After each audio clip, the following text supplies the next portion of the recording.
It is my great pleasure to welcome you.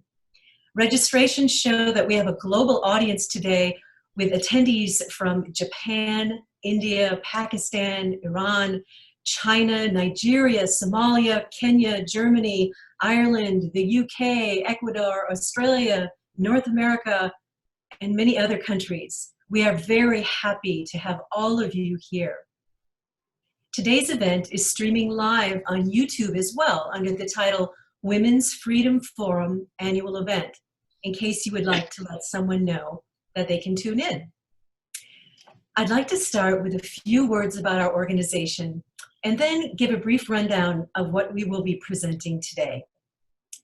The Women's Freedom Forum is a nonprofit educational women's rights organization associated with the United Nations Department of Global Communications. We're holding this teleconference to coincide with the UN's event, 16 Days of Activism Against Gender-Based Violence.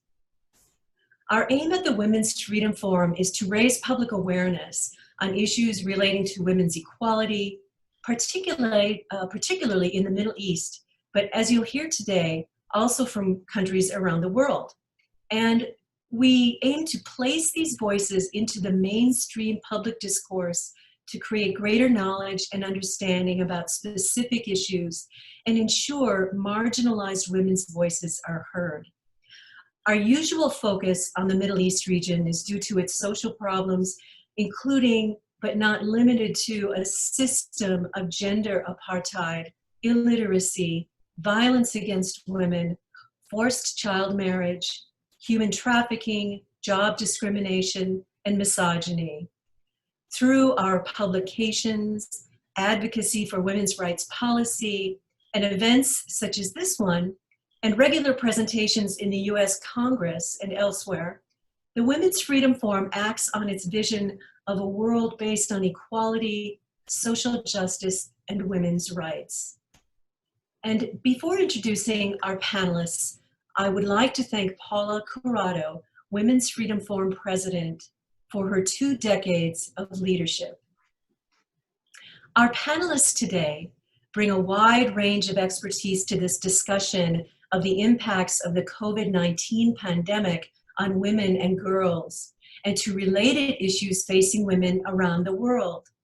Our distinguished panel includes international human rights activist Mandy Sangera, Gender and Women's Studies professor from Rhode Island University, Dr. Donna Hughes, social entrepreneur Zara Amanpour, preeminent scholar on Islam in America, Dr. Amina Al-Din, survivor turned activist Mitra Samani, who has been a political prisoner in Iran, conflict resolution scholar and world champion athlete Solmaz Abwali, professional photographer and Women's Freedom Forum representative to the UN, Lynn Dijkstra, international human rights, refugee, and immigration lawyer David Matas, human rights researcher and Women's Freedom Forum communications director Tamila Kianfard, and international education scholar and professor at Miramar College in San Diego, Dr. Judy Pataxo.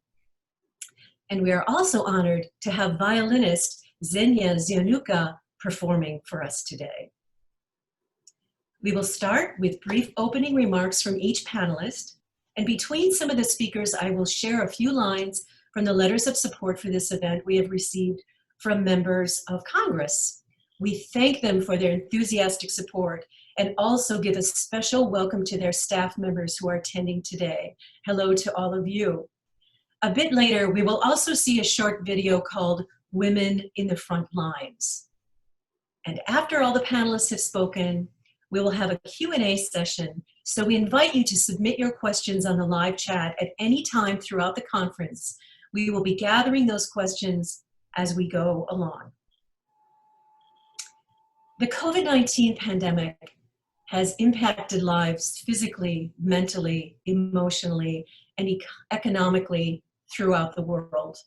Shutdowns that have shifted schooling online and put a risky burden on essential workers have brought the reality of society's deep inequities to the surface in ways that can no longer be denied or ignored.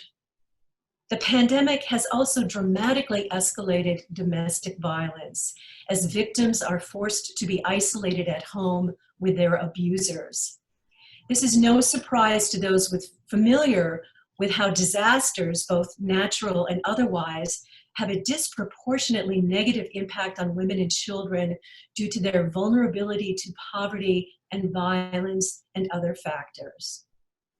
Domestic violence, the emotional, physical, or sexual abuse by a current or former intimate partner, is also known as intimate partner violence.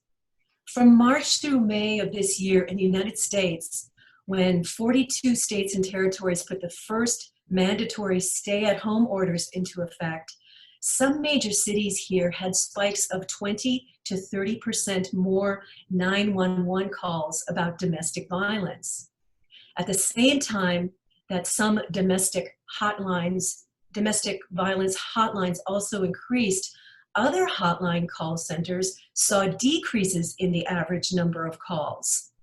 This slowdown masked the dark reality that victims, being in close and constant proximity to violent partners during the lockdowns, had no way to reach out for help. Being isolated in unsafe homes where the stress and anxiety of a pandemic with its unemployment and uncertainty has increased the risk of new and escalating domestic violence, creating a shadow pandemic. The situation was already dire before COVID-19, with domestic violence a common public health issue around the world. UN Women and other agencies have reported that globally, approximately 1 in 3 women are victims of domestic abuse. We have seen dramatic increases of this violence in Europe, where reports rose by more than 30% in France and 20% in Spain's Catalan region, for example. In China, where domestic violence reports more than tripled in the Hubei province during lockdown. In Colombia, which had a 94% spike in violence against women ages 29 to 59.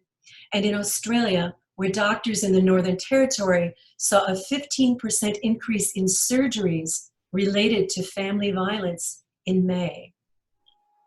According to the Centers for Disease Control and Prevention, the pandemic has escalated this violence and suicide rates due to alcohol or other substance abuse, financial, emotional, or physical stress, job loss, depression or anxiety, and of course, social isolation. Our panelists will give us insights into this shadow pandemic and how women, their communities, and governments are meeting this crisis, as well as other critical issues facing women around the world today. So let's begin. Our first panelist is Mandy Sangera. Mandy is a community advocacy consultant in the UK, international human rights activist, and philanthropist who has shared her expertise on working for gender equity and social justice on the TEDx stage and other venues around the world. She joins us from London. Welcome, Mandy. Thank you. It's fantastic to be back and be supporting the World Freedom Forum again today. And I wish I was there in the States with you, because I know that we would have been having this event in person. But actually, what's happened is inequalities like never before. Just as you've spoken today, Antonio, there is a shadow pandemic that is happening around the world, which is affecting women and girls around domestic violence. But there's another pandemic that's like a ticking time bomb, which is around mental health and people's well-being deteriorating. With lockdowns and travel restrictions, resources cutbacks, and to measure the spread of the coronavirus has actually put a lot of people in very vulnerable situations. We have seen an increase of young children being left at home in very difficult situations, in abusive relationships at home with parents and caregivers, where children have not been able to go back to school around the world. Many young women will never return back to school because actually they will be a victim of an early child forced marriage or gone through a harmful practice, and some have ended up becoming pregnant. I was involved in an African Safeguarding Summit earlier this year with 16 individuals from 14 countries. And it was really interesting to see how the inequalities before COVID have now really come to the surface like never before. People are so worried about their well-being and trying to stay safe that they don't even know where to go for help, where NGOs and supporters and organizations were helping them from around the world. They haven't got access to some of those services now. So it's really important that today from this panel and this whole conference that we take away key learning about looking at supporting and sharing best practice. So one of the things that I have seen over the years in places like South Asia is where women who are experiencing domestic violence or sexual violence or assaults can't access help because actually of the fear of leaving their home because they're on a lockdown, or if they use their husband's phone, if the police call back or the authorities or the women NGOs call back, the woman's put at greater risk. So there's been some real inequalities that have come to the surface. And one of the things that I have seen really good in South Asia has been where women have gone out and just tied a little ribbon to their door to show women activists and campaigners that, look, I'm at risk, I'm at harm, I'm suffering domestic violence, I'm suffering abuse at home. We've seen practices in Africa where neighbours have kind of tried to intervene and support young people to try and stop the abuse that's happening. As we come out of the pandemic, there's going to be a greater need for cheaper goods and labour and other things, and there will be a greater increase in human trafficking. And we have seen that people leaving their home due to conflict and other reasons is really come to the surface like never before. And people are not even worried about COVID or the pandemic. They're not even worried about that actually that they could die of COVID. They don't see that because it's about survival. Because if people's basic Maslow hierarchy needs are not being met, people can't see beyond that. And actually, when I've talked to people in South America where people are starving, they're saying, Mandy, I'd rather go out and try and get food because actually I'm going to die either one way. Either I'm going to die from COVID or I'm going to die from food. And that is really shocking and it's really quite disturbing. And we have seen women in Afghanistan and other countries where they have experienced an awful lot of horrific abuse. But around the world, we have also seen civil society being affected like never before, with cuts to grants and funding, women not being able to access their services because some NGOs have not got the IT equipment or they haven't been able to update their website with the right information because the organizations around to help them are not there to help them. So it's really important that we are able to support survivors and victims, that we are able to share our information and make it accessible to everyone and actually look at working in partnership to address all these issues, because actually we are, like I said, sitting on a ticking time bomb. It is so important that we address this issue like never before and look at how can we share best practice. So one of the things is it's around a multidisciplinary approach, working in partnership with the police and NGOs and civil society, schools and social workers. It's important that people know their rights. We want women to know that they are being seen and being heard, that we can see past those shadows. And we want to show people that actually we need to address the issues around people's mental health, because actually that is going to be the other issue.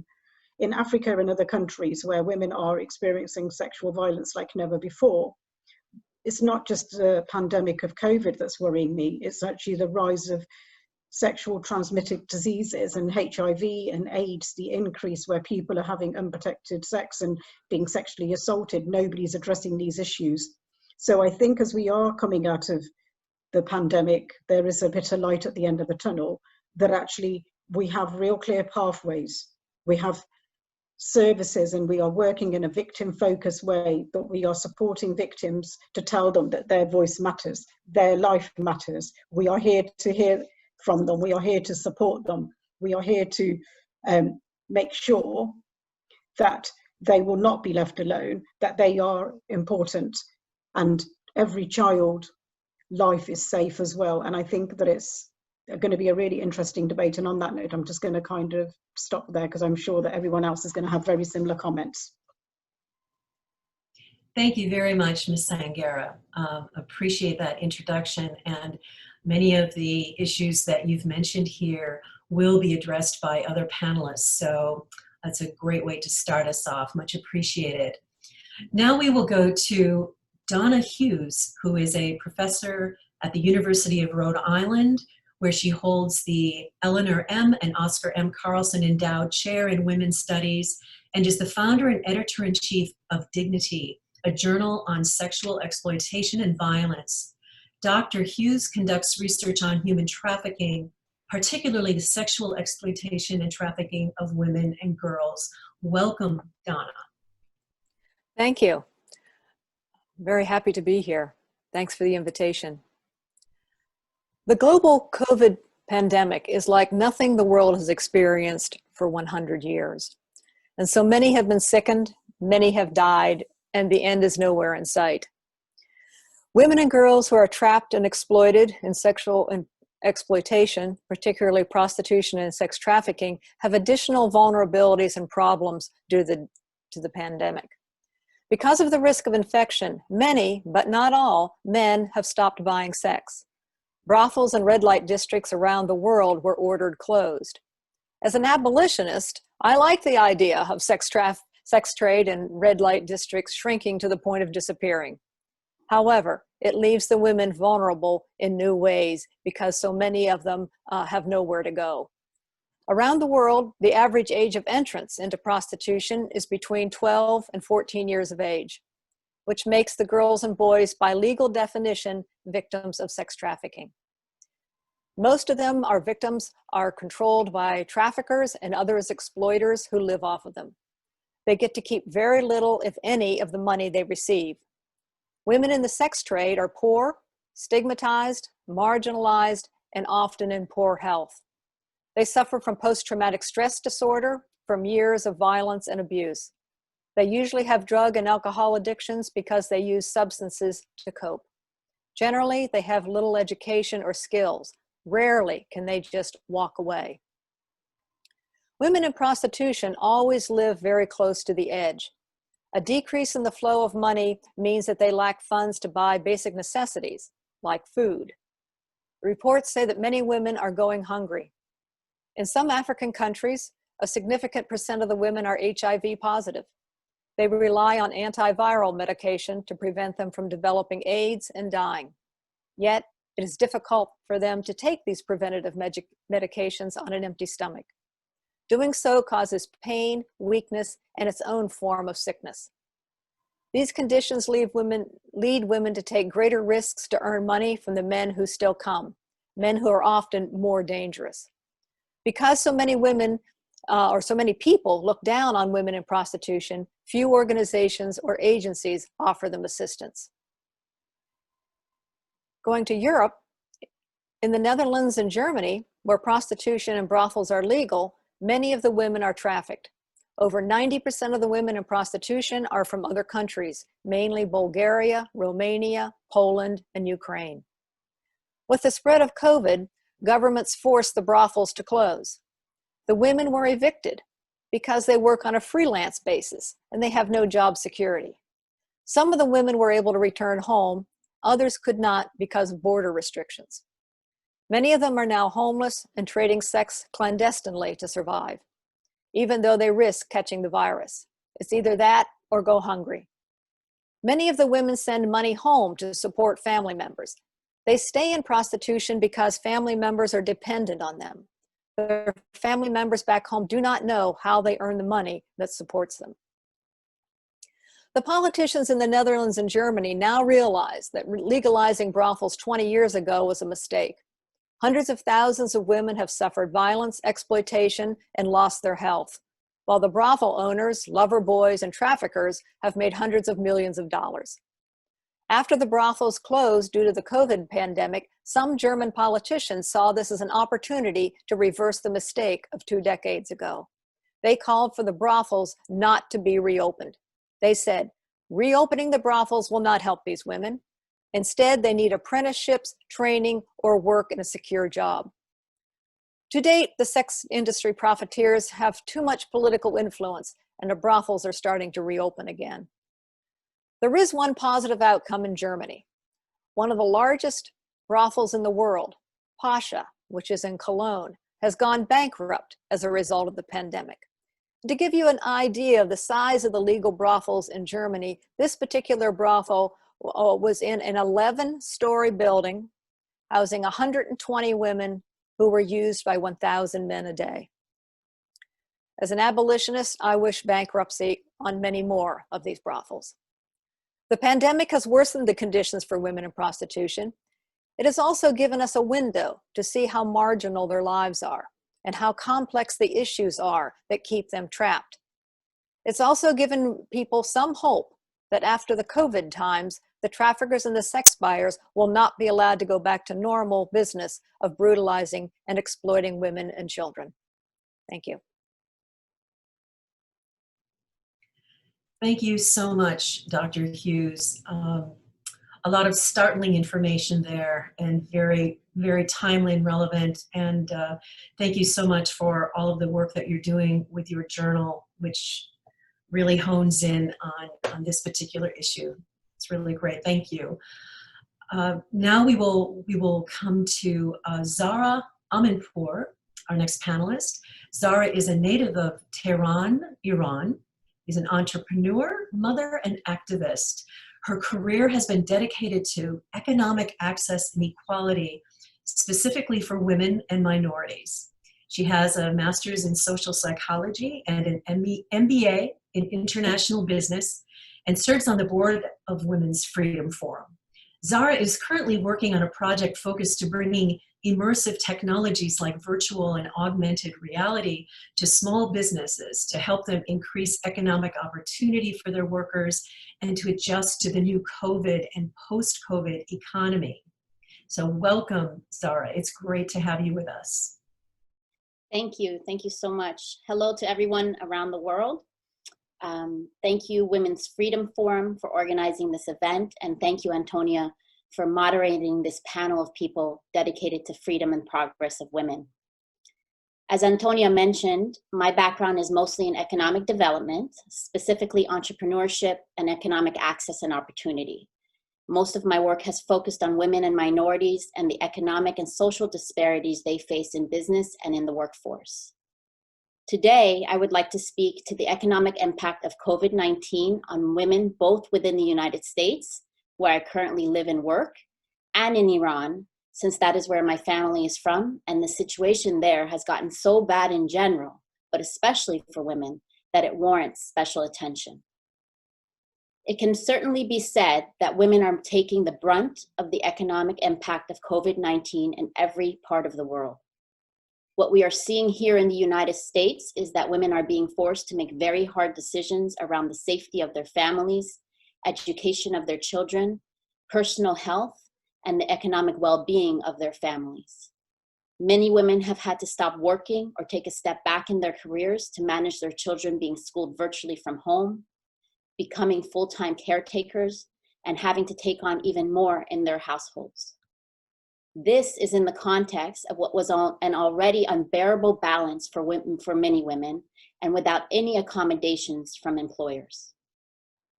We already know that women taking leave from work for personal reasons leads to an 18% to 37% decrease in their overall lifetime earnings. And there is no reason to think it will be any different for a COVID-19 related leave. It will likely be even worse as many jobs are eliminated or replaced with technologies in the new economy. This has put enormous pressure on women and had an impact on their physical and mental health. Additionally, women, who are a disproportionate number of frontline workers, such as nurses, store clerks, teachers, are having to put their family's health and security at risk by going to work without the necessary protections and equipment to keep them safe. On a global scale, 55% of women have reported a decrease in income as a result of COVID-19, and 27% of women, compared to only 10% of men, report challenges related to mental illness as a direct result of COVID-19.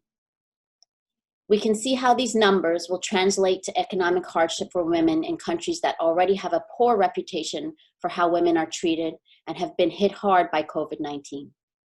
Iran ranks 149th in the world in terms of women's earnings, and women earn 1/5 of what men earn.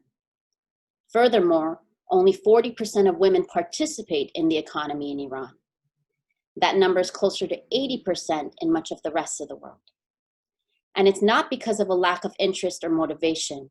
Women receive 65% of graduate degrees in Iran. The barriers to entry in Iran are so high for women that it makes it extremely difficult for them to participate in the workforce, let alone compete for positions and wages. Those numbers are from Women's Freedom Forum's 2020 annual report and don't capture what has happened since the spread of COVID-19. The updated numbers are certain to be even more troubling. Looking more closely at how these social and economic disparities play out in certain women-dominated industries and jobs in Iran during COVID-19, we can look at the case of nurses and teachers. 80% of nurses in Iran are women. The average salary of a nurse is 3.3 million tomans a month, which is equivalent to $220. The poverty line in Iran stood at 8 million tomans per month, which is $533. The situation for teachers is not any better. The average salary for teachers is 3.25 million tomans, which is about the same as the $220 that nurses are making. Now with COVID, the situation for these professions has worsened. 30,000 nurses in Iran have been infected with COVID-19, and the numbers are assumed to be grossly underreported. There is a shortage of nurses and protective equipment. Even the regime itself admits that, quote, nurses are falling like fall leaves, end quote. The delay in payment of nurse salaries is on average 8 to 22 months. Of course, nurses, teachers, and others are protesting these conditions. There have been protests in many cities throughout the country specific to the economic conditions for these professions. And as others on this panel will address, protesting for women in Iran is an enormous risk and can lead to detrimental and deadly consequences for them. I could go on and on about these disparities and atrocities in Iran and around the world. The bottom line is that there will be very negative long-term economic effects for women in the United States, Iran, and everywhere else in the world as a result of COVID-19.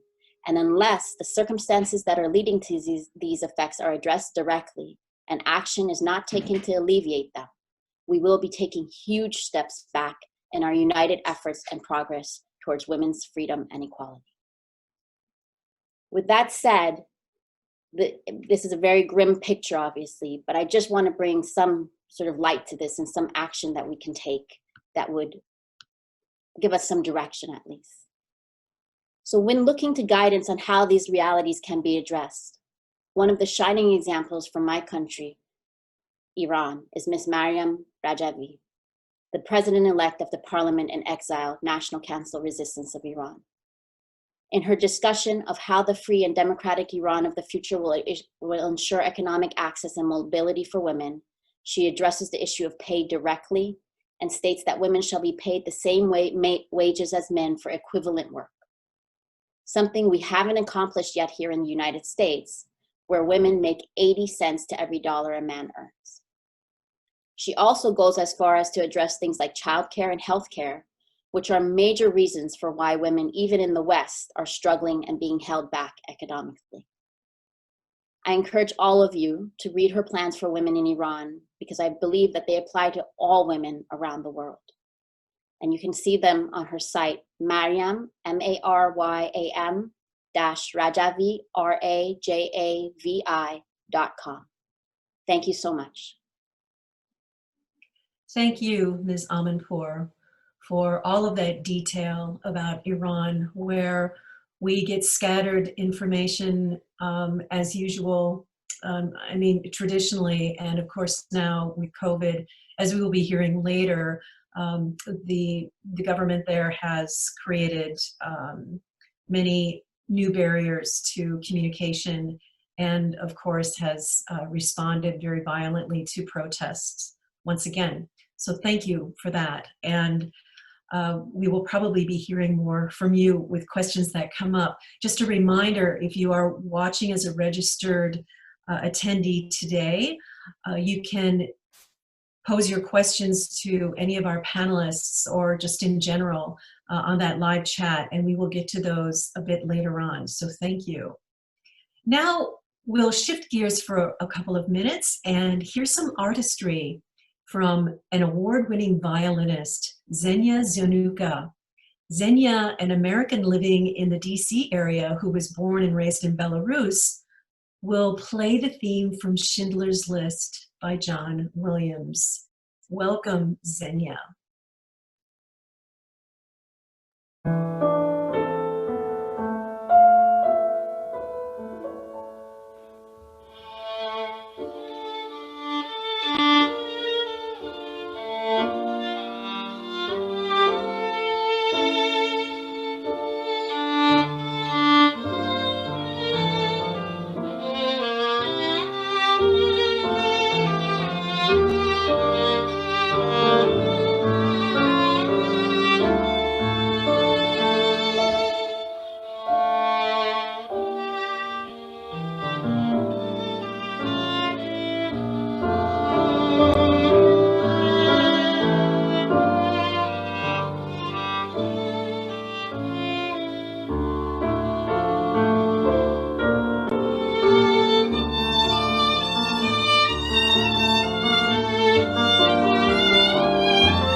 Thank you so much, Zhenya Zionuka, and we look forward to hearing from you again a bit later. So beautiful.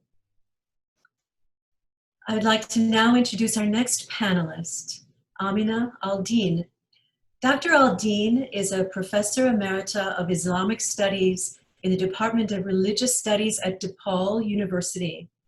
In 2006, she founded the United States' first undergraduate baccalaureate program in Islamic World Studies.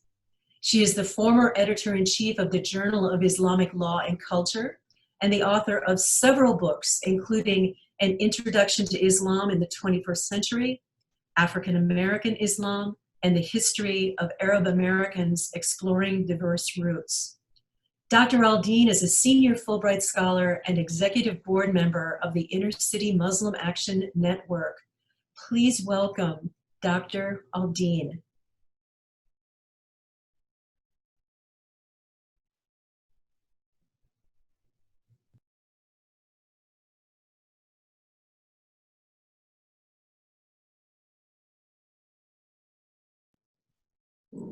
We cannot hear you. Dr. Aldine, if you could please unmute. Sorry. Thank you so much. That's great. I'm still listening to the music. Yes. And Thank first, you. I want to thank the Women's Freedom Forum for bringing all of these wonderful colleagues that I didn't know I had together. This has been a wonderful morning, and I'm learning about more stuff that I didn't know about, which I will make sure I highlight in different places. And also, I want to thank you for the opportunity to talk about African American, Muslim and non-Muslim women who are rarely in these kinds of forums and do not know about the wonderful work about women. In the United States, of course, the United States has NGOs. They rarely work on the ground here. So it is important that I take this information back, and hopefully those listening will absorb some of these statistics, but also insight into we're all kind of struggling around the world. Most African American women live in a complex of struggles and small victories. The impact of COVID is experienced in varying degrees depending upon socioeconomic status and whether or not they live in segregated areas of a city or a suburb.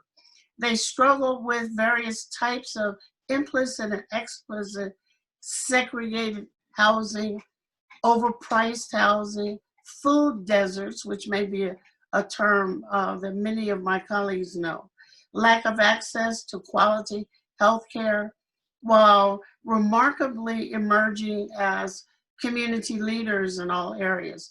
According to Essence magazine, which is a predominantly African American magazine, Black women make up more than half of the Black population and are in influential positions in social and cultural organizations.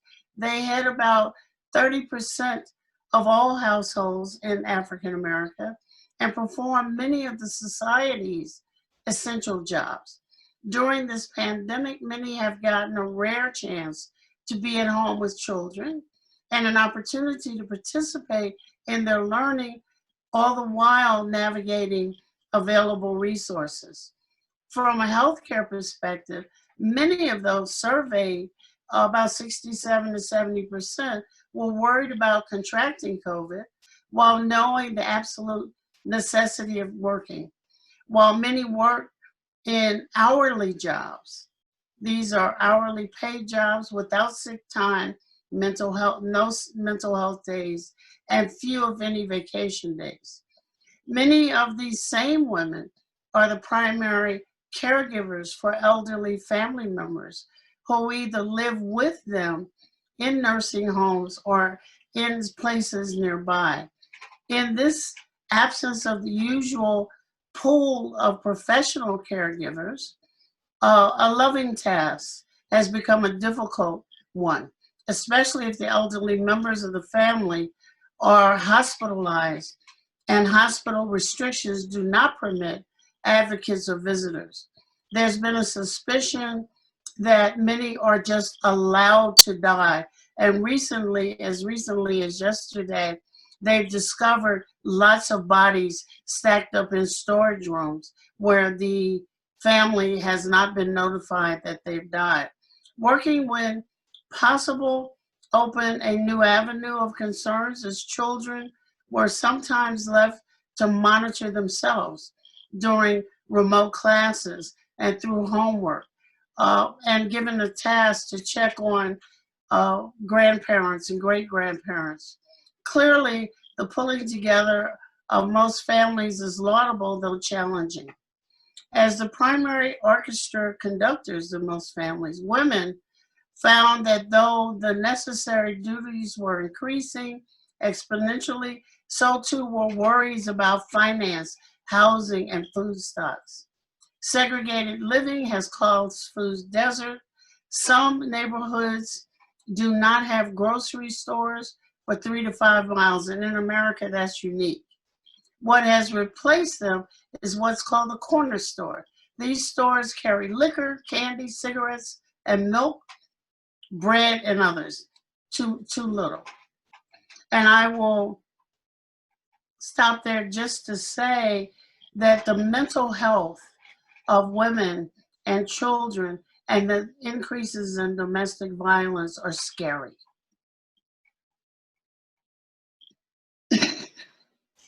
Yes, absolutely.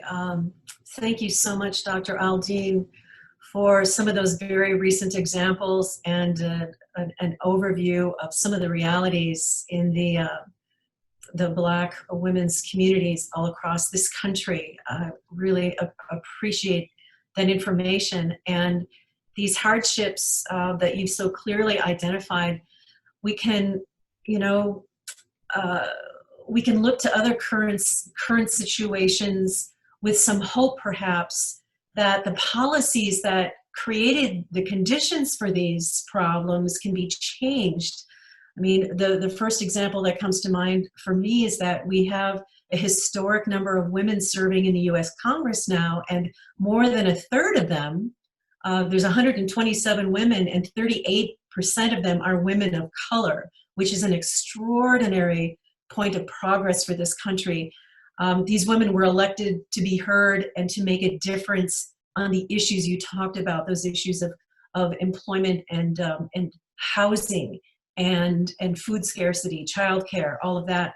So, and also women of color are being representative in the executive branch. We have the first woman of color as a vice president-elect of the United States, and we just found out that the next U.S. ambassador to the UN will be an African-American woman, Linda Thomas Greenfield. So just to add a word of hope about this, girls of color can see these doors opening for women who look like their mothers and who want to make life better for them through these positions of power. So thank you for showing us the details of what's happening to women and children of color during this pandemic. And this helps us understand even better why we need more women and women of color representing us at our local, state, and federal levels. So hopefully women can be, and girls can be encouraged and inspired to run for office if that seems to be their calling, that it's becoming more in the norm, right? So thank you so much. I would now like to read just a brief excerpt from a letter that we received, a letter of support from one of our congresswomen, speaking of the Congress. This is from Dina Titus, the US Congresswoman from Nevada, and she welcomes all of you to this webinar and sharing some facts about COVID-19 in her state. She writes, in my home city of Las Vegas, as you can see here, we experienced an increase of 13% in domestic violence calls associated with stay-at-home orders and coronavirus restrictions early on in the pandemic. And the funding needed, to address this has been drying up due to the economic downturn. A little later on, she says that we have these laws in place that we need to keep intact because the funding really supports the services that women need, and they directly support that. And she has an optimistic ending here that even in the midst of a global crisis, women have persisted and persevered in ensuring that progress is made. So we must remain committed to this campaign. We very much appreciate letters like this from our many supporters in Congress who recognize the work that we're doing to raise awareness and advocate for women all over the world. This support is important to us, and it's much appreciated. So thank you again. Now I'm very, very pleased to introduce our next panelist, Mitra Samani. Mitra Saidi Samani received her bachelor's degree in English translation from the Open University in Tehran in spite of the years-long interruption of her education caused by her arrest by Iran's Revolutionary Guards when she was just 18 years old. Her crime was supporting women's and human rights after the 1979 revolution. During her time in the notorious Evin prison and Gohar Dasht prison, she was tortured and also witnessed brutal tortures, rapes, and summary executions of other activist women. After her release, she was under the constant surveillance of Iranian security forces. She finally managed to get out of the country and settled in the United States in 1992. Thank you so much, Mitra, for being here. Thank you. Good morning, everyone. Thank you, Antonia. I'm so honored to be amongst these distinguished speakers. I would like to also thank Women's Freedom Forum for this opportunity and its continuous efforts in educating and calling to attention the violence affecting women all around the world, and for offering solutions and hope to us all. When religious extremists took control in Iran, the oppression of women and girls was one of their first goals to achieve. On September 7th, 1981, when I was a teenager in high school, I was snatched in the streets in Tehran for distributing flyers of the women's rights activities. I was arrested and spent 4 hellish years in Evin prison. I was scared and shocked at what I was witnessing. Tortures began immediately. The harrowing sounds of screams and floggings were nonstop. Mothers with newborn infants, 70 to 80 years old grandmothers, pregnant women, and teenagers were all around me in prison. Cruelty and tortures, such as floggings, hanging by wrists while being beaten, and rape had no limits. In order to break these brave women, guards would rape the girls repeatedly. Therefore, many, especially the young teenagers, could not take it mentally as well as physically and lost their sanity or commit suicide. I'm forever grateful to the brave mothers and women who have helped me and other newcomers to literally and figuratively carry us, keep our sanity. Their guidance, their motherhood instincts, their sisterhood is what have saved me. Medieval misogyny continues in prisons and in public to this day, with the same perpetrators still in power. People like Raisi, Pur Mohammadi, and Rouhani. In November 2019's uprising, many young women and girls were arrested. They are still in prisons across the country, either have or at risk of contracting the virus. United Nations passed a resolution on November 18th, 2020, which expresses serious concerns about executions of minors, forced confession, or executions without notifying families. So has Amnesty International's multiple reports on torture of female prisoners. Imagine that now, with the pandemic. These brave sisters of ours not only do not receive minimum necessities for survival, but also are purposefully exposed to COVID-19 and are denied treatment and hospitalization. When they ask for hygienic supplies, they get attacked at 4 a.m. by pouring boiling water over them, all to break their resistance and punish them for rising up. In Karchak prison alone, 200 female prisoners, mostly now infected with the virus. Nikta Esfandani, a 14-year-old girl, shot and killed last November. Her anguished parents went on for days looking for their daughter.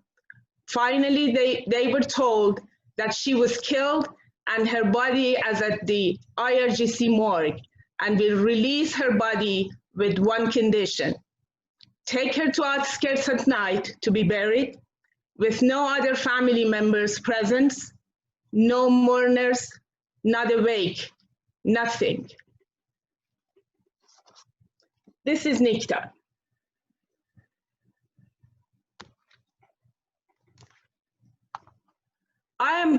I'm the mother of a young girl.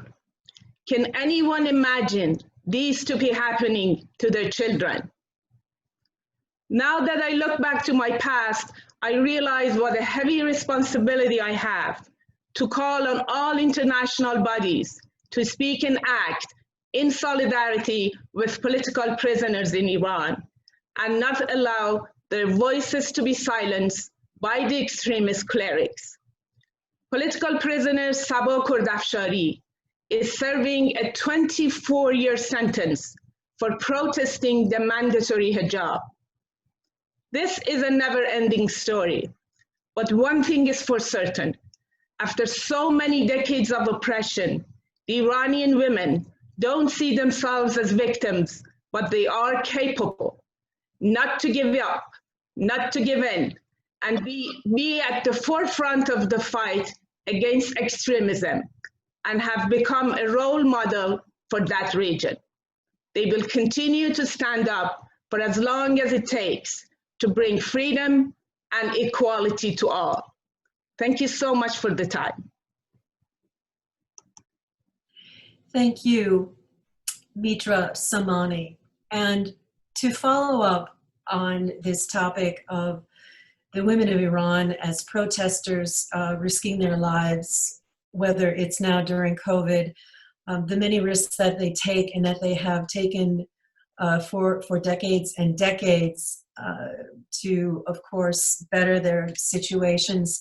WFF has created a video, and so we'd like to show that now. And this brief video is about the Iranian women who have consistently protested the country's oppressive policies toward women and of actions of the Islamic clerical regime in general. And this video is a memorial to the women you've just spoken about, the women who were killed by security forces during last November's massive uprising in cities across the country. As you may have read at the time, everyone watching today, the protests were sparked by the government's tripling of the price of gasoline. Within 3 days, as the New York Times reported, outraged demonstrators in cities large and small were calling for an end to the Islamic Republic's government and the downfall of its leaders. 400 women were among the approximately 1,500 protesters who were killed by security forces during that 7 to 10 days of protests. This video remembers them and also women healthcare workers who have died while working on the front lines of the COVID-19 pandemic. Thank you for watching.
Thank you for watching this memorial to brave women in Iran. I am happy now to present our next panelist, Dr. Solmaz Abou-Ali. Dr. Abou-Ali is a professor, author, and practitioner working at the intersection of sport, diplomacy, and conflict resolution. She designs and implements sports-based programs for governments, non-governmental organizations, and philanthropic figures seeking to address social and political conflict through soft power methods. Dr. Abou-Ali is also a world champion and 14-time US national champion in traditional karate. Welcome, Dr. Abou-Ali. Thank you so much. And that video was powerful in and of itself because not only do they are they pictures, but they represent stories and people who have been battling against exactly what we are here to discuss. So I also have now the difficult task of taking a second and recovering from the video. But I want to first start off by expressing my thanks to Women Freedom Forum for their continued efforts in organizing such events, which enable us as the speakers to amplify the voices of those who should be heard. One of the unique abilities of sport is that it acts as a window into what society looks like, into the good and the bad. During this unprecedented year, sport has continued to fulfill this role, even in the absence of regularly scheduled games and the usual format in which we're used to watching them. Within the sports space, a lack of access is the constant theme, only exacerbated by the pandemic. To provide a brief context, for sportswomen who actually do get paid to compete in elite sports, the norm is low salaries, short-term or part-time contracts, lack of written contracts altogether, and poor working conditions and opportunities. Such discrepancies between sportswomen and sportsmen have played out in several ways during the pandemic. As examples, women's leagues resumed several months after men's leagues, while the latter got to play with the same rules as before and with the added benefit of regular COVID testing. Women's teams have had to finance their access to equipment while also having to maintain their job as athletes through keeping in shape, recording performance numbers, and participating in official team meetings. But this isn't a game of tit for tat. It's about an ingrained inequality that continues and is exacerbated in tough times. And historically speaking, what have women done in tough times? They've demonstrated resilience by giving back and by pushing back. Female athletes from around the globe have offered their many talents to others, from launching training videos to help the general public stay fit during quarantine, to volunteering at hospitals with COVID patients, to switching back into the medical profession as nurses and physicians because of the pandemic. Female athletes are giving back in these important ways. As an Iranian American, I take special interest in sports and the role of athletes in Iran.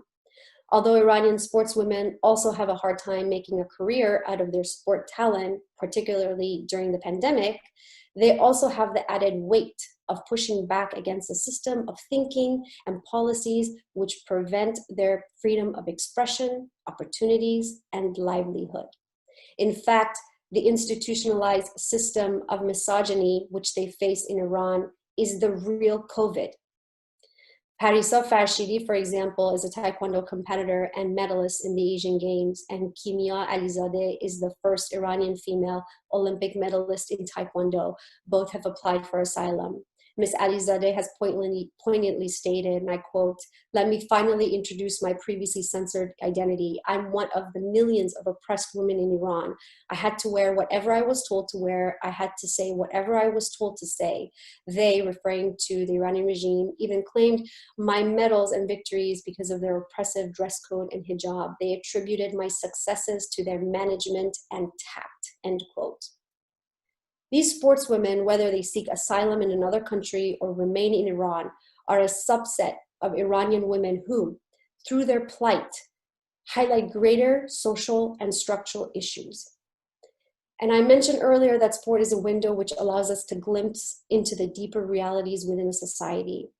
If we are to create an equitable and kind world today and for tomorrow's generation, we need to look deeper and start our work there.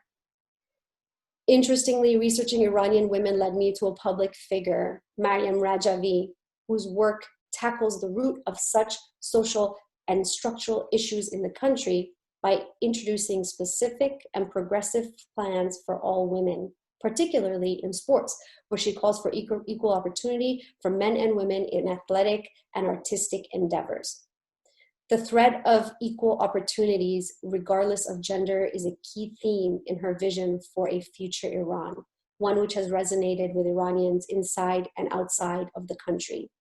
Mrs. Rajavi seems to be quite perfectly positioned with global support, infrastructure, leadership skills, and a democratic vision to address a different kind of pandemic, fundamentalism and misogyny.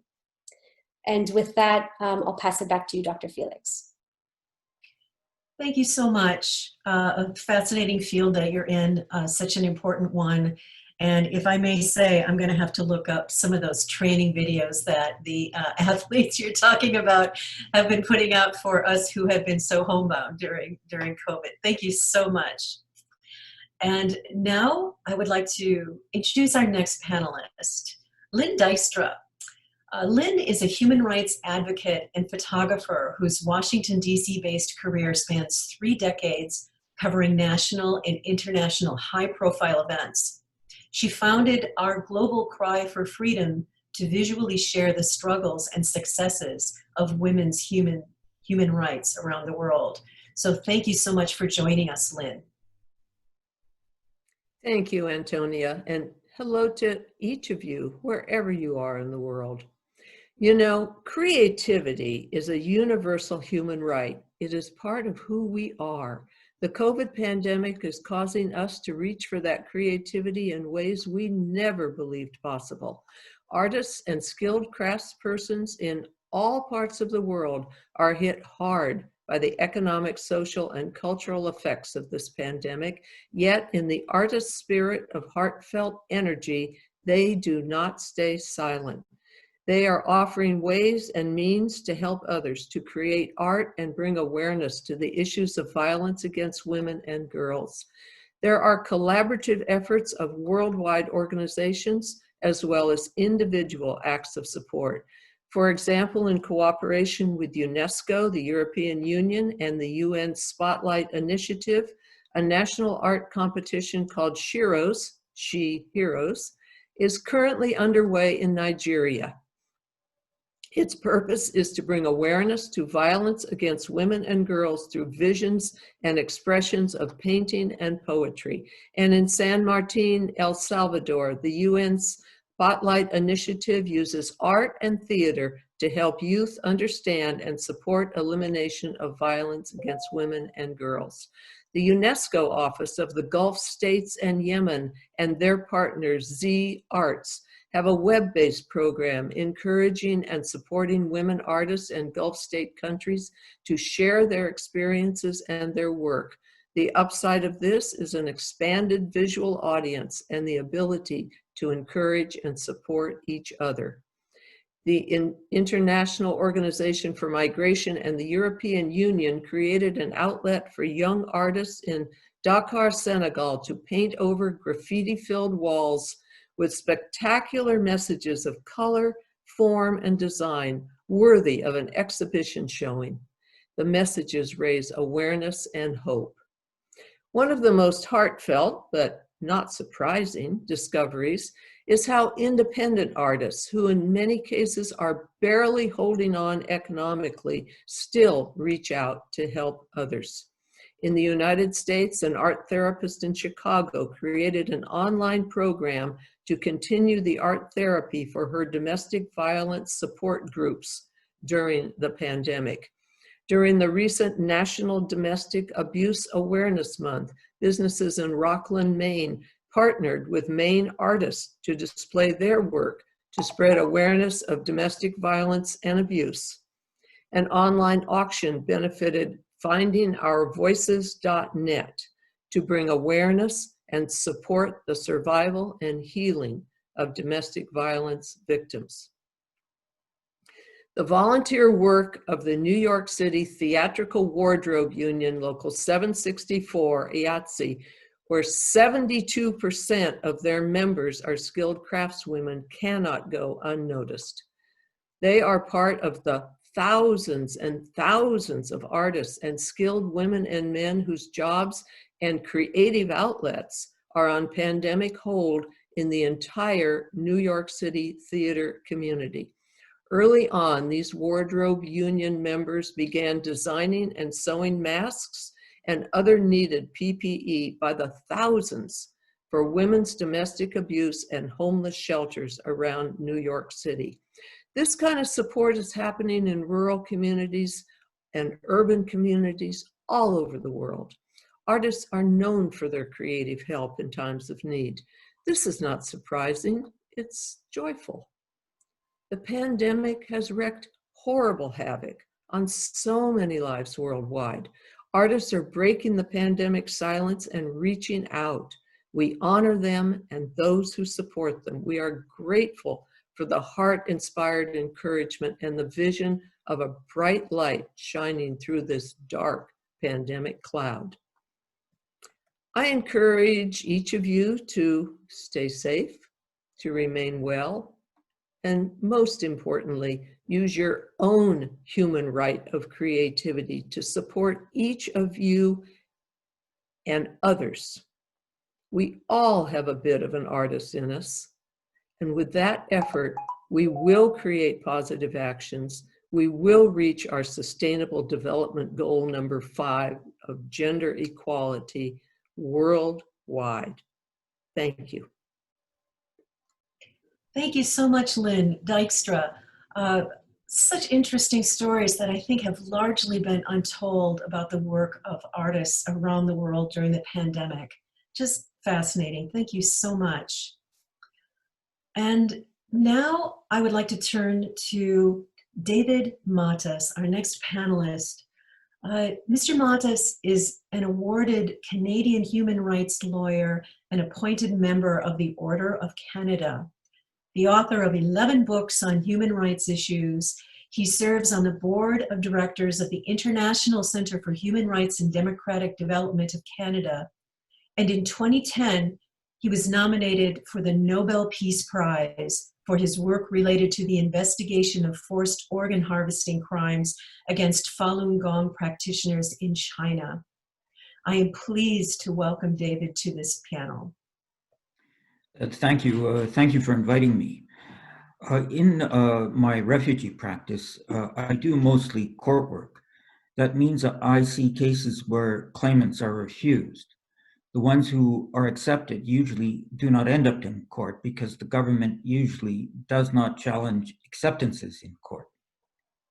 Many of the cases I see are women and girls fleeing violence who've been denied protection. I can see that this happens. I can also see why it happens. Sometimes violence against women comes from the state. Women are targeted as an indirect way of going after the male family members, and the state is everywhere throughout the country. However, more common is violence directed against women and girls by immediate family members and an absence of state protection. Where the feared agent of persecution is an immediate family member, the typical reason why women and girls fleeing violence are denied refugee protection is that they are told that there is an internal flight alternative. They are told that there is somewhere else in their country to which they can go where they will be safe. For girls from many countries, female genital mutilation is a big threat. For adult women, a common source of danger is either spousal or sexual abuse. Family members often get involved in who should marry whom with violent consequences. Those rejecting the refugee claims reason that these women and girls and the parents who want to protect the girls can go elsewhere in the country, and the threatening family members will not find them, that the family does not have the means or the motivation to locate them elsewhere. This reasoning is prevalent, but it ignores the reality which women and girls and their protective parents face when fleeing the threat of family violence. There are a couple of publicly reported cases in which I was involved one involving a woman and one involving a girl, where the courts took cognizance of the problem. But these cases are exceptions. In the case of Mlodika Nagaya, a woman in Kenya fled sexual abuse from her father. She came to Canada, had a child here, and made a refugee protection claim, which was refused on the ground that she would be safe elsewhere in Kenya, in particular in Mombasa. When the case went to federal court, Mr. Justice Barnes ruled in her favor, stating, the potential for harm could not be so readily dismissed.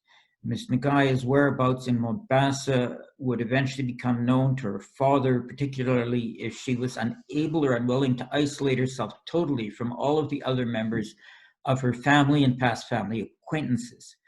Such segregation is an impossible burden to place upon a young woman looking after a baby in a challenging and unfamiliar urban setting. The issue of personalized risks needs to be assessed against the realistic social and economic situation facing a claimant who's expected to return. And that's the end of the quote from Mr. Justice Barnes.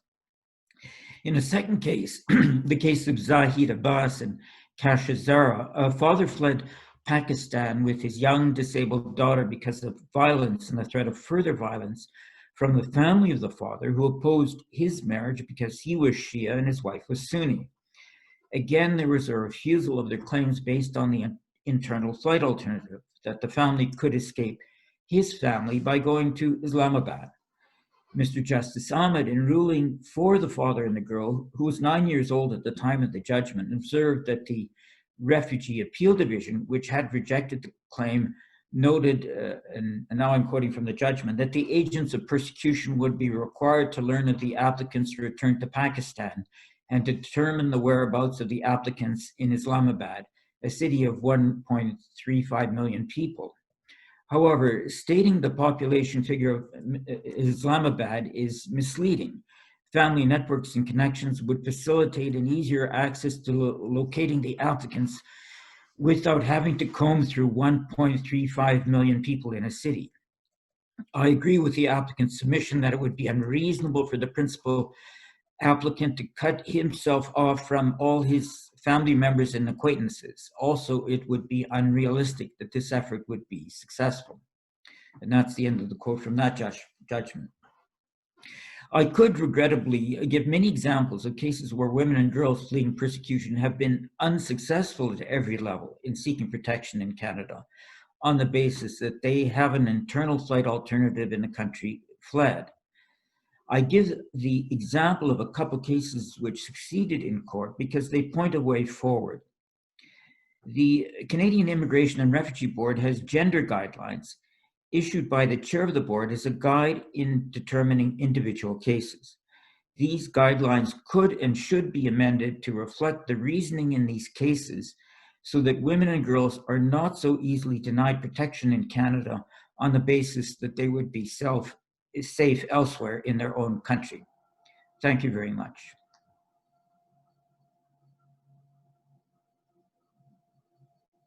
Thank you very much, David Matas, with this important information, again, that we do not really hear about of what is happening in Canada with women fleeing violence and seeking refuge there. Thank you so much for your work in this area. We are really honored to have you with us today. So now I would like to take another couple of minutes to have some artistry from a very talented woman in the US, Xenia Zinuka. She will now play for us My Heart Will Go On from the movie Titanic. Thanks again, Xenia.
It looks like we've had a bit of an interruption in that feed to miss the lovely ending of that.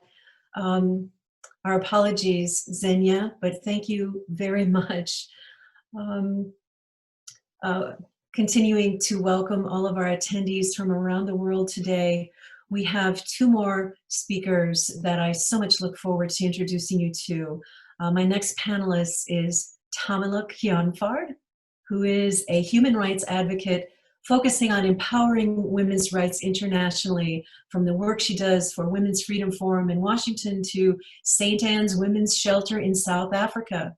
She has a BA in International Affairs with a concentration on diplomacy and development, specifically in the Middle East and Africa. So welcome, Tamila. Great to have you with us. Thank you so much, Antonia. I appreciate that introduction. Hello, friends and honored guests. My name is Tamila Kionfard, and I am the Director of Communications at the WFF. I'm so honored to be a part of this distinguished panel of strong women and men who care about the well-being of the world as I do.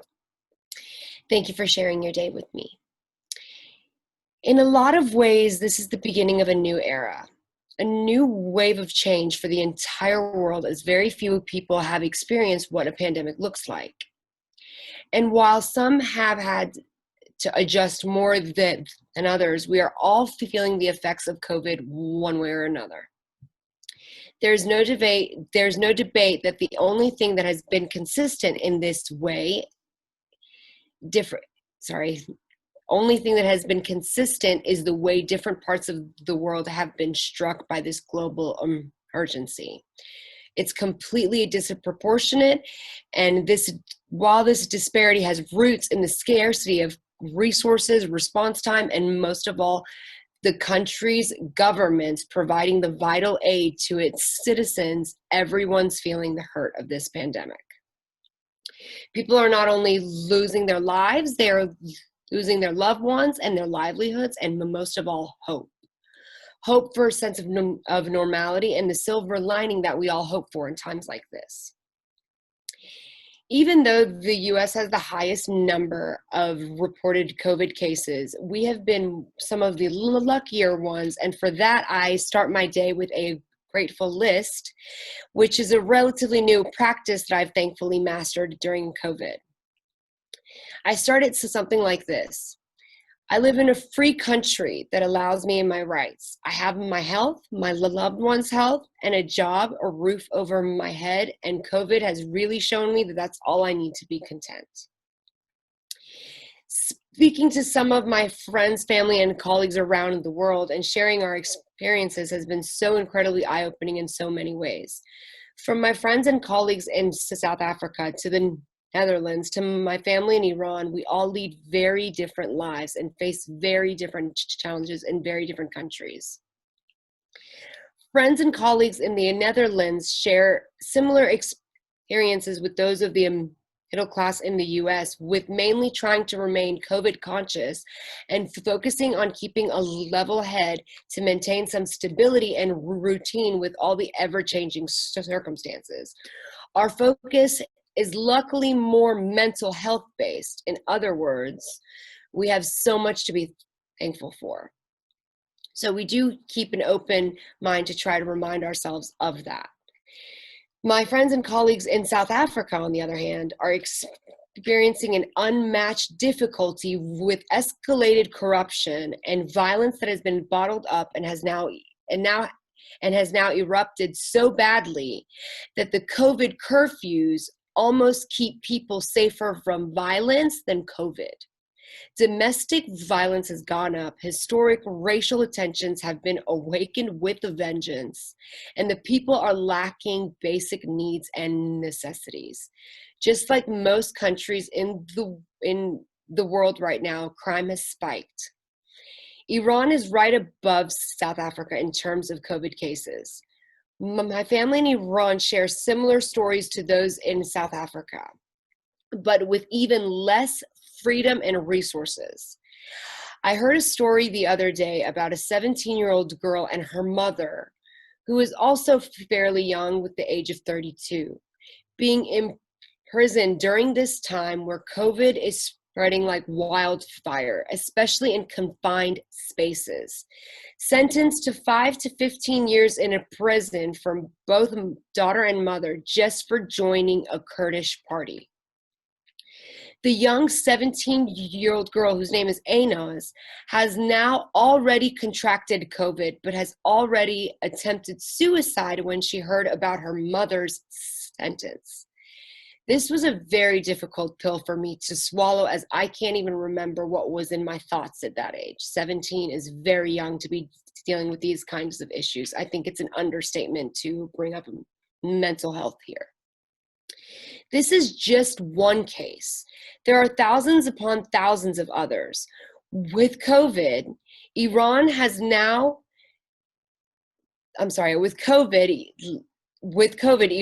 now has a strategic cover-up for what they have been doing all along, mercilessly taking lives of their own citizens.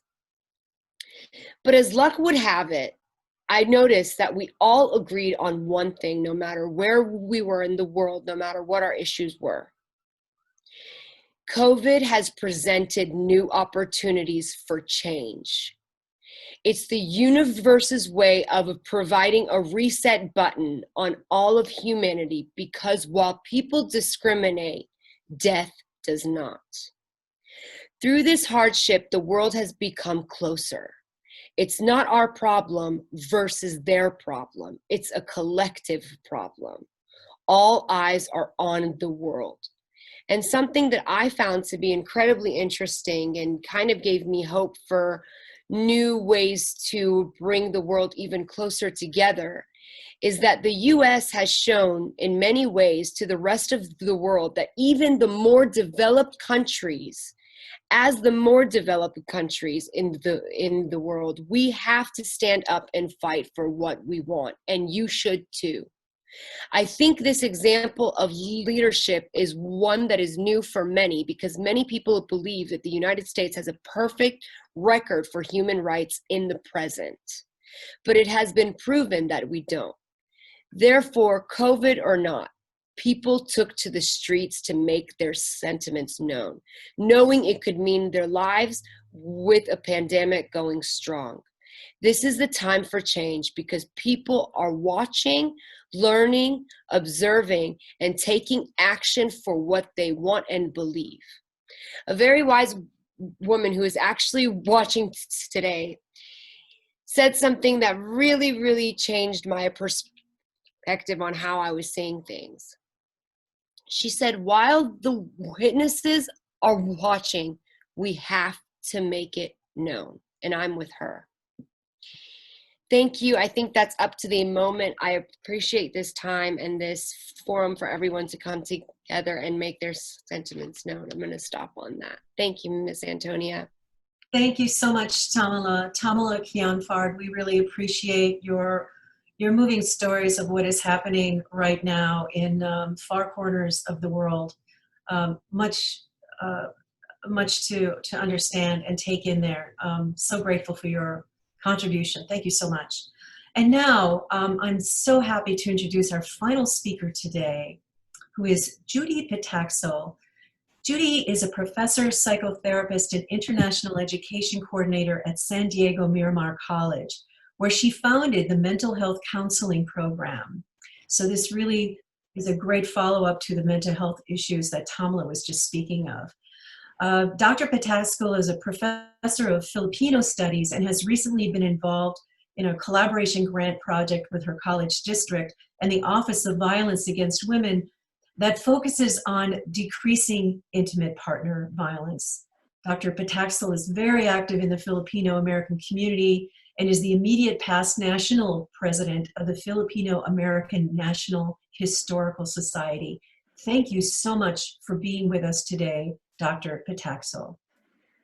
Thank you, Dr. Felix. Hello, and maraming salamat, which means heartfelt thanks to the Women's Freedom Forum for the invitation for me to be a part of this esteemed panel. It is an honor to share with you a Filipina American perspective on the mental health impact of COVID-19 for women globally and for women in college. The impact of COVID-19 has been widely speculated and discussed. However, the anticipated impact that COVID-19 would have on people's mental health was more so recently revealed. Research conducted at the University of Oxford found that nearly 1 in 5 diagnosed with COVID-19 is then within 3 months diagnosed with a mental health disorder. Various disorders include anxiety, depression, and insomnia. Another study published in September 2020 found that the pandemic has caused a crisis in women's mental health. In the first study of its kind, non-profit international aid organization CARE spoke to over 10,000 people around the globe in nearly 40 countries. Their goal was to look at how people were dealing with the challenges posed by COVID-19. They determined that the pandemic has had an overwhelming impact on women's mental health. One of the biggest disparities they found in their research was that over 25% of women had reported increases in challenges in relation to mental health conditions compared to only 10% of men. They identified factors which include unpaid labor, increased responsibilities in the home, loss of employment, fear of contracting COVID-19, and many other factors. These factors increased exponentially in many cases, which led to stress, worries about food and healthcare, and increasing, again, mental health conditions. Globally, Filipinos are disproportionately impacted by the pandemic, being that the Philippines is one of the world's largest suppliers of workers, including nurses, service providers, and maritime professionals.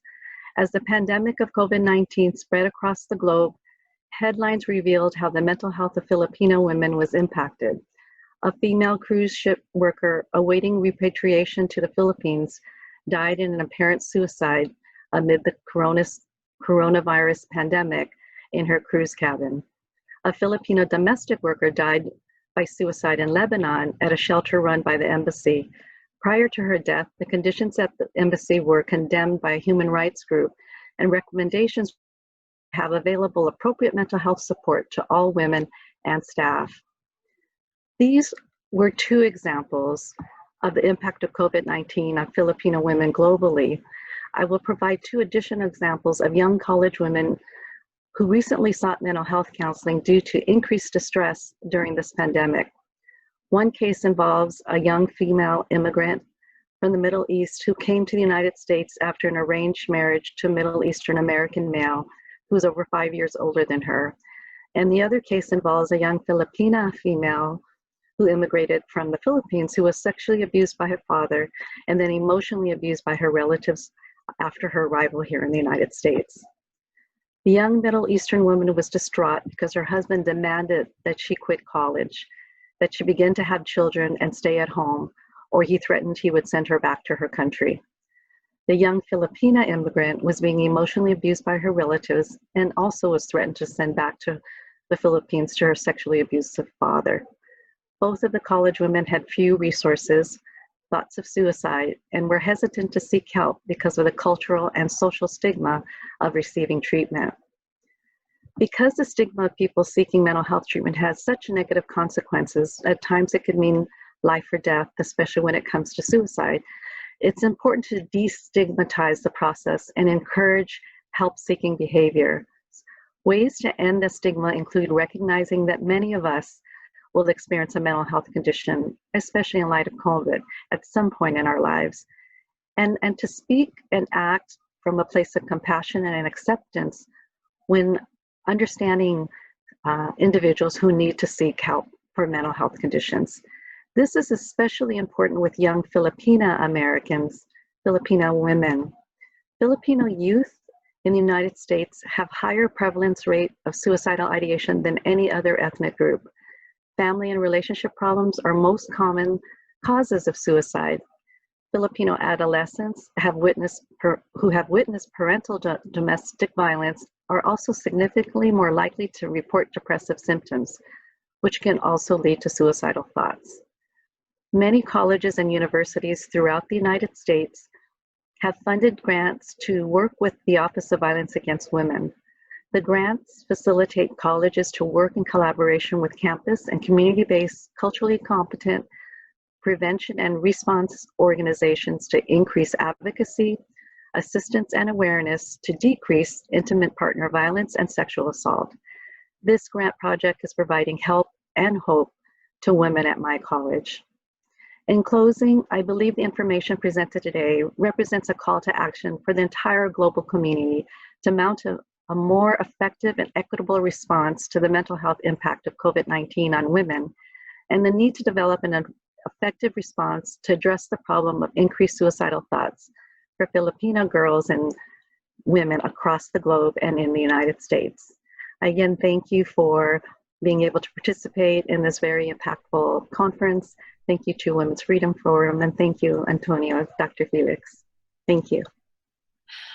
Oh, it's so great to have you, Dr. Pataxil, and thank you for this information about a specific group, particularly here in the United States, and the issues concerning them, and of course about all of your information in your area of specialty about mental health, the suicide spike that is happening right now during COVID among the groups that you are so familiar with, and also many others around the world. Much appreciated, all of that information. Very good. So we have run a bit long in our session, and I just want to thank everyone for staying with us to hear all of our speakers. We have a little bit left that we'd like to do. We'd like to take a couple of questions since there's so limited time from you viewers, so that we need a little more back and forth here and be interactive. And then we'll have one very small or one very short final moment from one of our panelists to finish things up today. So one question that I have that I would like to direct, I have a question here on my messaging from a viewer in the United States, and I'd like to direct this to one of the board members of Women's Freedom Forum. This viewer asks, what are ways people who are listening to this event today can get involved locally as well as globally with the Women's Freedom Forum? So could one of our board of director members address how people could support our organization and where to look for information, including some of the publications that were mentioned today?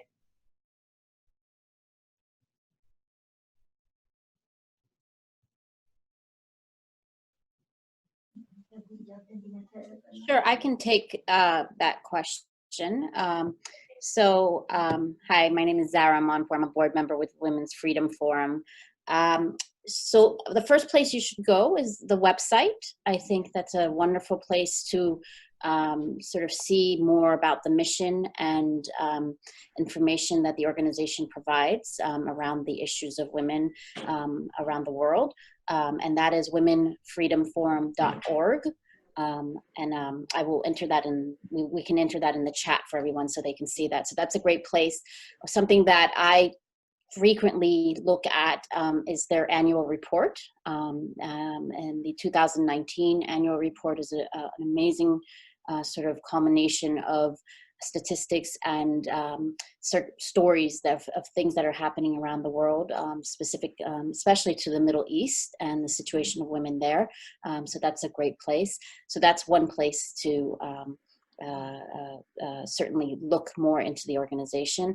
And then I would suggest you stay up to date on these events. You can join their mailing list and other, they send out newsletters on a regular basis. They send out sort of updates of certain situations and events that are happening around the world for women.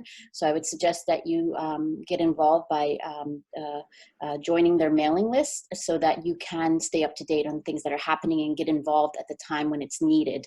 Things change rapidly around the world for women, as we all know. And for example, a year ago, what we were talking about, well, always the issues of women unfortunately involve violence and oppression. Right now, the pandemic has become at the forefront of the conversation. So you always want to be sort of up to date. They've posted now some some social media sites that you can follow also to stay up to date that way too, which is another great way to stay up to date in the organization. So that's some of the ways I would say stay involved. This conversation is always evolving. Thank you so much, Zara. And please stay with us because I wanted to do one more quick question from our audience, and actually it is addressed to you, as a matter of fact. It's a coincidence. So I can't tell where this person is from, but the question is about she appreciated you sharing those details of the economic impact on women in Iran, and is wondering what the rest of the world can do to help this situation, especially when these protests are being so brutally crushed by the government itself. Thank you.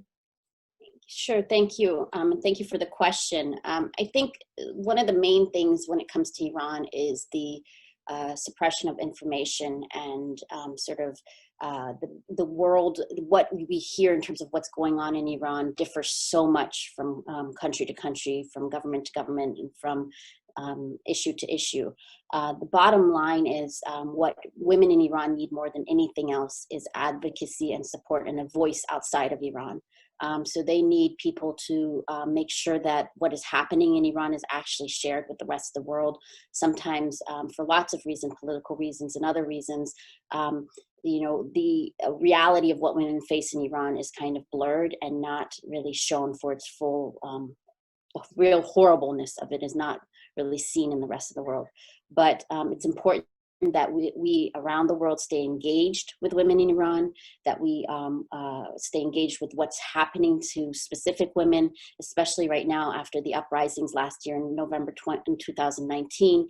There are a lot of women, as mentioned, in prison. Staying up to date in what's happening with those women, making sure that when these women are being brought to trial or you know, certain punishments are being implemented, that those things are being made aware to the rest of the world. And that's the best way that we can advocate for these women right now, is making sure that the world is watching and that the Iranian government is aware that the world is watching. Thank you. Thank you very much.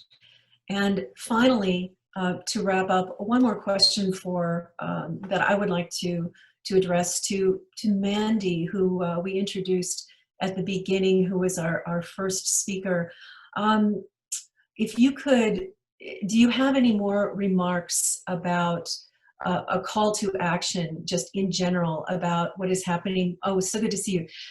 What is happening with women around the world, and perhaps particularly with those who you are most involved with, about what is happening now during this pandemic with its special challenges? Is there anything you would like to tell us to give us more ideas and perhaps some more hope about how we can solve these challenges and learn our lessons, learn from our lessons? I just think, first of all, thank you, Antonio, for moderating. I know that we've run a little bit over, but actually all the speakers have made such valid points, and everyone had so many different things to be brought to the surface and to the table. And we've discussed so many things, from women empowerment, from women to oppression. And one of the things that I would say that, you know, people keep saying to me, you know, that COVID is an equalizer. No, it isn't. The only thing that it doesn't do is discriminate against whether you're wealthy or you're poor. But sadly, we have seen women being affected disproportionately because they are on the front line, because they are our caregivers, they are the teachers, they are the ones that work in the shops around the world. They are experiencing, you know, COVID. And plus, when they go back home, they are suffering domestic violence and abuse behind closed doors. We've seen an increase in harmful practices, and we've seen a rise of early child forced marriage. But what we need to be doing is keeping up the pressure, raising awareness, just like Zara just spoke about women in prison. We saw the news of a British woman in Iran prison, Nasreen Radcliffe, who is actually has now had her prison sentence extended. And I know the UK government has tried to address this issue. I know social media has tried to raise awareness, but sadly, because people are so busy trying to survive and they're trying to look after themselves at the moment. But what I would say to you today, if you're going to take anything away, that we're all in this together. This pandemic has actually sort of leveled out the playing field. And it's really important that we go back to the basic humanity, personal, interpersonal skills that we all have about showing empathy, compassion, showing respect to others. Before I'm a feminist, before I'm a woman, before I'm anything else, I'm a human being. And I want to respect all my fellow humans, regardless of your race, regardless of your ethnicity, your gender, whatever. You know, you are a human, and we need to start going back to that. Because sadly, sometimes people don't want to call out regimes. People don't want to call out wrongdoings. Just as we're watching the news today unfold and we're seeing people in Ethiopia being displaced, there's wars going out, we need to unite. The world has to not just turn a blind eye, because actually, like never before, women are the ones that suffer the most. Women are the ones that are actually the front line of conflict, the ones that suffer the most. And we need to empower the next generation. We need to make sure that young people's voices are being heard. We have seen young people being affected by this pandemic like never before. We have 10 years to tackle the SDGs. As we head into the decade of action, it's really important that we look at some of those real issues and the things that COVID has brought to the surface. So what I would say to everyone, you know, continue supporting organizations like the Women Freedom Forum and other organizations. And actually, when you hear something or you see something, please tweet it, please speak about it, have a conversation. If you don't know something, ask somebody. If I didn't know something about what was happening in Iran, I would call Azara, I would call Sona, I would ask them, say, can you tell me, please educate me, because that's the only way we learn. So what I would say to you, a call for action. If you don't know something, read about it, learn about it. Don't listen to fake news. Do not listen to things that, you know, somebody's telling you, because actually it might not be true. So, you know, we're all sisters, we're all women together, and we need to start being, you know, supporting one another. And I just want to say well done to everyone, and thank you again. And it's been a great debate, and it's been really interesting. And thank you to everyone, and especially you as well, Antonio, again. Thank you so much, Mandy Sangara. And I encourage everyone to look up all of our panelists today, learn from their work. And I want to thank you again for participating. I hope we've given you insights into many realities facing women at this time, realities that may have gone below the radar for you until now, and inspired you to keep learning more and take whatever action you can to be part of the solution in bringing equity, safety, respect, and empowerment to women and girls. Our event today will be available on YouTube for future viewing and to share with your friends who are not able to join us today. The title of the video, as I mentioned, is simply Women's Freedom Forum Annual Event, and it shows today's date, so it's easy to find. So thank you for spreading the word. On behalf of our panelists and everyone at Women's Freedom Forum, thank you around the world for joining and supporting us today. Stay safe and be well. Thank you.